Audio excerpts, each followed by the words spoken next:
Assalamualaikum warahmatullahi wabarakatuh. Untuk video kali ini kita akan belajar mengenai penilaian persediaan dengan basis selain biaya. Pokok bahasan yang kita bahas ada 6 pembahasan. Yang pertama adalah overview akuntansi persediaan sebagaimana sudah kita bahas pada pertemuan sebelumnya. Berikutnya ada penilaian persediaan dengan LC/NRV. Sementara yang ketiga ada penilaian persediaan dengan NRV. Sedang yang keempat ada penilaian persediaan dengan relative standalone sales value. Dan yang kelima ada penilaian persediaan dalam transaksi purchase commitment. Sementara yang keenam adalah pengungkapan persediaan.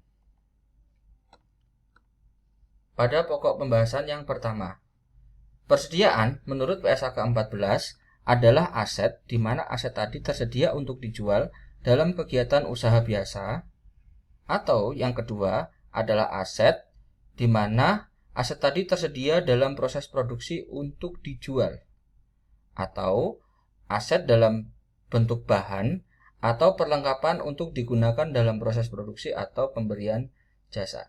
Jadi di dalam persediaan itu tidak hanya yang berupa bahan jadi, tetapi dia juga bisa ada bahan baku, baik bahan baku utama atau bahan baku pendukung, dan produk yang dihasilkan tidak hanya berupa inventory tetapi juga ada berupa jasa. Terus berikutnya untuk pengukuran awal persediaan diukur berdasarkan harga perolehan. Seluruh biaya pembelian, terus kemudian ditambah dengan biaya konversi, ditambah biaya lain yang timbul sampai persediaan tadi berada dalam kondisi dan di lokasi saat ini. Contohnya biaya yang ditimbulkan ya atau dikeluarkan agar barangnya tadi bisa sampai ke gudang pembeli.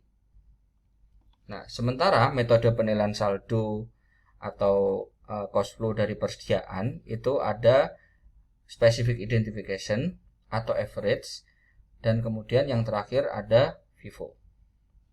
Sementara untuk pengukuran selanjutnya setelah dari perolehan, di akhir periode persediaan diukur pada mana biaya yang lebih rendah antara biaya perolehan dan nilai relasi neto atau kita kenal sebagai lower of cost or net realizable value atau LC/NRV.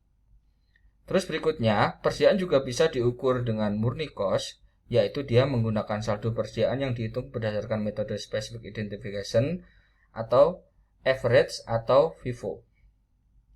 Sementara opsi yang ketiga pada akhir periode, persediaan bisa diukur dengan menggunakan NRV, yaitu selling price dikurangi dengan cost to sell ditambah dengan cost to complete.